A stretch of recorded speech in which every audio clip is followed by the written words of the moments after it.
understand that Vice Mayor Gurney has a few items to discuss. The floor is yours. Well, thank you. I may have some items I want to discuss, but I just wanted to make sure we weren't hasty and had the opportunity to widen the topics of discussion other than what staff had put together in a memo. So, this is, so I have maybe 3 questions I want to get to, and I think then you'll be able to help me, maybe you too, Kenyon. I was looking at the list of opportunity sites. Well, let's see, this is table 4.2. In the, it's, I think, page number Roman numeral 4-4, and it goes on for a couple of pages there. And so, this is the big picture question.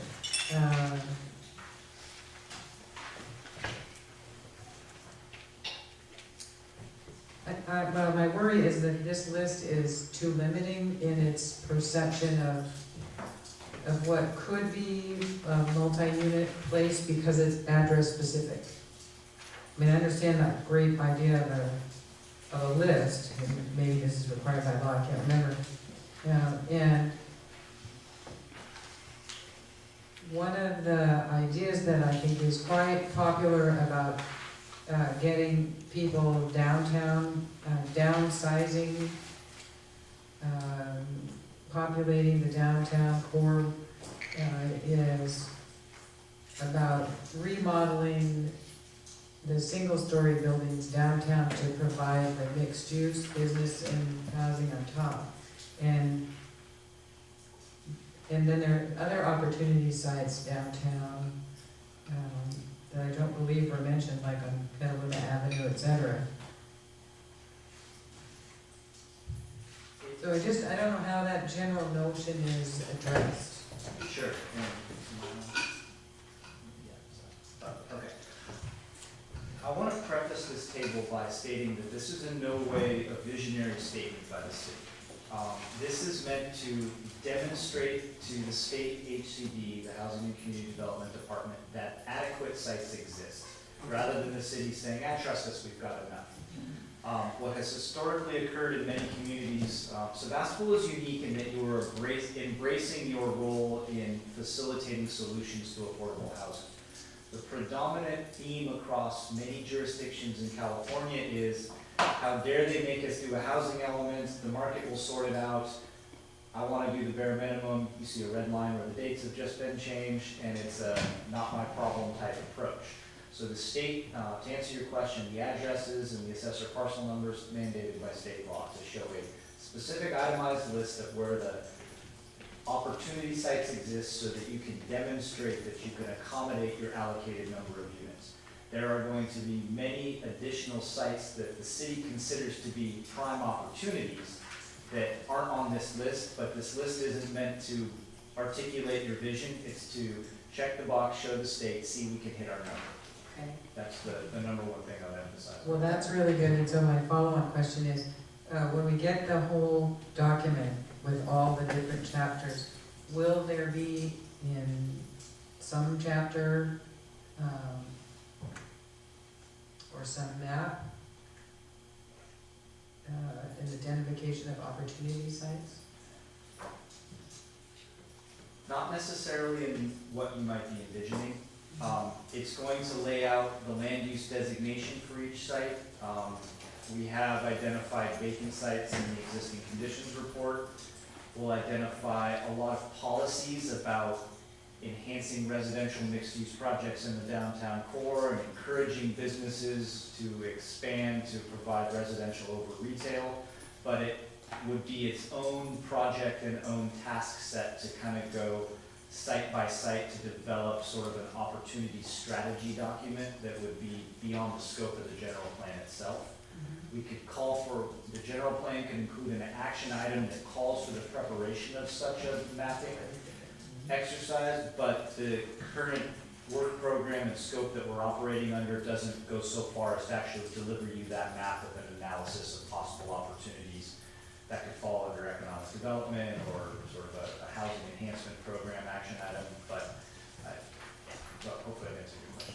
Well, yes, you have, that's really helpful, and I think I would be interested in our future in having a sort of housing subcommittee to continue to talk about all these relevant issues, and I think it's really important too, that we not speak in a way or have tables in a way that narrow our perceptions. I'm thinking of, for instance, the CVS project, where we were hoping to have a built-in second floor there that could, with a subsequent tenant or owner, have housing or some other activity above. I'm thinking of the Ford property that is several lots and has a lot of parking around it now, and I know Councilmember Eater has spoken several times about Sebastopol Avenue densifying, is that right to say? Literally filling in. So that's what I really want us to be able to choose language that's going to encourage us to think that way about small units and more diversity and more affordability, so that we don't stay in a conventional rut, which gets us to build McMansions and penthouses and have very limited exclusive housing. And I understand your point entirely, and I think we can absolutely come back primarily with the land use element and also with the community character element of the general plan and strike exactly at that point. And so I'll look forward to continuing that discussion. The concept of an opportunity site, as an architect, I sort of look at every site as an opportunity. And so that's the energy that certain professions and certain minds bring to the table. So Holy builders.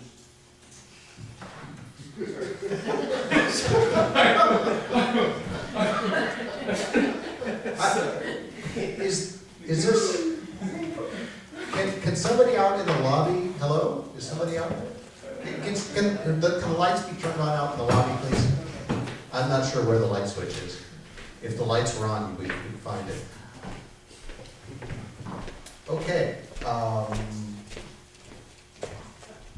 that was that question for you? One? Okay, Can Yes. I just make it, you know, it might be interesting if we did have a council housing committee that, and we work maybe once every 2 years on updating the opportunity sites, and thereby burdening our planning director further. But it does seem like the kind of project that might be amenable to an intern helping with. And we could just keep that going and have that available to our economic development people, so that's a handy piece of information as there's inquiries regarding opportunities in town. Yeah, I mean, that's my interest, whether it's housing or commercial retail business, is that we change our language so that we're actually encouraging what we want, and by encouraging it, we draw it here. You know, instead of being a community that's just against this and against that and always fighting, but that we actually are able to say very positively, you know, this is an opportunity, we're looking for you to come and take this opportunity with us. It's really important.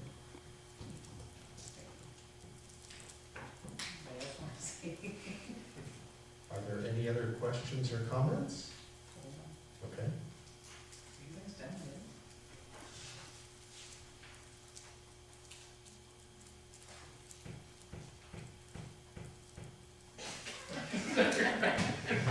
That was not staff.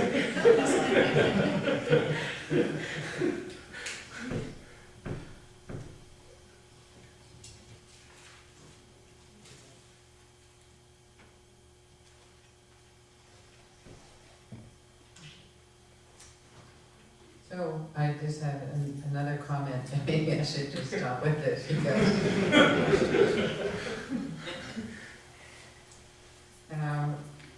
we have a lot of language about, I think, special needs, which to an attorney has a certain definition in a family construct. So I think it's important, and then there's senior housing, there's a lot of comment about senior housing, which I think people interpret kind of in a limited way. And I'm thinking about, let's see, what do you call it? You know that idea that a home is designed for a person who can transition from a younger age to an older age? Is that universal design? Universal design, Right. adaptability. Adaptability, right. I don't know how that fits in this, or if it goes into the land use, but I think it's one of our community values that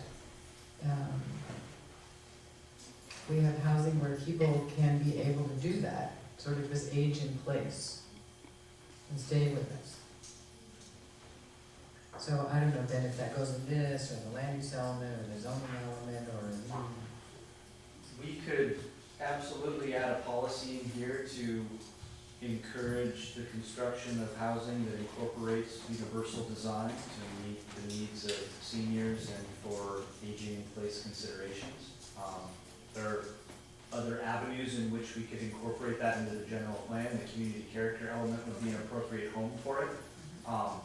But universal design is an increasingly popular topic. It's increasingly popular in communities with an older aging population. Done a lot of work in the city of Davis where that was a very, very hot topic as far as they face similar issues in that there is a very short supply of housing, a large demand, and you think of it as a university town, but there's a substantial senior population there. So a lot of the similar issues that we're hearing tonight, I've had to flesh out in detail in other communities. So I can make a note. I already have a note as far as incorporate to make sure that I go back when we do draft elements for land use to have an action item for opportunity sites for more housing, something that could possibly be updated every 2 years, and it could be good work for an intern. So incorporating universal design into the community character element of the general plan is something that we haven't drafted that yet, so I'd be happy to fold that in. And I think that that's also an opportunity to consider it in a larger context of not just where people live, but our community design in a whole, in whole. And it goes beyond just simply adhering to the ADA or other laws. It has to do with community-wide acceptance of differing abilities and ages. And something I might add is that this is a topic that, and I know the council hasn't had the opportunity to review the work of the GPAC to date, and I'm looking forward to bringing back those chunks of documents so we don't try and take bites of the entire draft general plan at once. But, and I think the GPAC members in attendance can vouch for this, circulation is a topic that's come up throughout pretty much every discussion, even well beyond the topics of, okay, today we're talking about the circulation element. And we talk continuously about pedestrian access, lighting, safety, continuity of sidewalks, proper, I wish Rob Carey was here, proper markings for pedestrian crossings and, what's the word I'm looking for, sort of a universal approach to the marking approach, the lighting. And a lot of these are going to be very accommodating of senior needs as far as access to transit, providing a walkable, safe community. We talked about decreasing vehicle speeds in the downtown. We talked about and how that ties into economic development opportunities, how we approach parking to enhance business visitorship downtown, how we improve the pedestrian experience. And as I like to say, the elements of the general plan are all an interwoven fabric, and no one element stands alone. And topics of the needs of seniors, frankly, are touched on in most aspects of the general plan. And I think a lot of the concerns that you're articulating right now, I'm feeling very confident that you're going to be pleased when you see what we bring back to you as far as how it's interwoven with the rest of the elements. Thank you, and I'll be very grateful for the work of the GPAC members to have put as much time and thought and discussion into the product that we see with your help. No, they've been fantastic. Are there any other items for discussion? I just. Councilmember Glass? Make another one of my long-winded comments, hopefully shorter-winded, but, yeah, I do like, this idea of universal design and the idea that we're reflecting our community values in the standards that we set for our housing and our buildings. So that should include, universal design so we can accommodate seniors and people with all kinds of needs. But the other thing is that we're accommodating the needs of the planet by incorporating solar and hopefully zero energy building, higher than state standards in terms of insulation and other kinds of things in the future. Creative use of water and reuse of water, creative use of landscaping, blah, blah, blah. I mean, all of those things are, I think, are the values that this community supports, and the way that things become less expensive and the way that they become a reality is when government sets a standard. And, 100 years ago, every building in San Francisco could fall down because the government didn't set a standard for earthquaking the buildings. And it used to be you could build a house with no electricity, no plumbing. Well, that became illegal because, so we gradually increased our standard of living by setting a floor, by setting the basis of what our community standard is.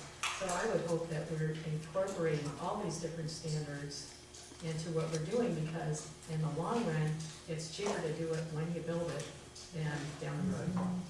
Your comment could not be more timely, and again, I'm glad we have a couple of GPAC members here, and Crit in particular has been instrumental in pushing for exactly these types of policies to be in the general plan. And personally, my to-do list over the next 2 weeks is I'm drafting the conservation and open space element, which incorporates exactly the topics you just laid out, and that will be before the GPAC at their next meeting in May to have them make sure that our initial approach is reflective of the input they've given us. But every single point you just pointed out about energy efficiency, water recycling, and conservation, the GPAC has delved into at length, and it's been the most forward-thinking, progressive, and aggressive stance I've had the pleasure of working with on a community, with a community before. So I'm actually enjoying and looking forward to writing exactly those policies right now. Right. Yeah. Yeah, that's good. Can we make a motion yet to approve? You can make a motion anytime you like. I'd like to make a motion to approve the housing element with the changes approved this evening. Is there a second? I'll second that. Is there further discussion? I'll call the question. All in favor, say aye. No opposed? Motion carries. Let's see what else we can get, some trouble we can get into.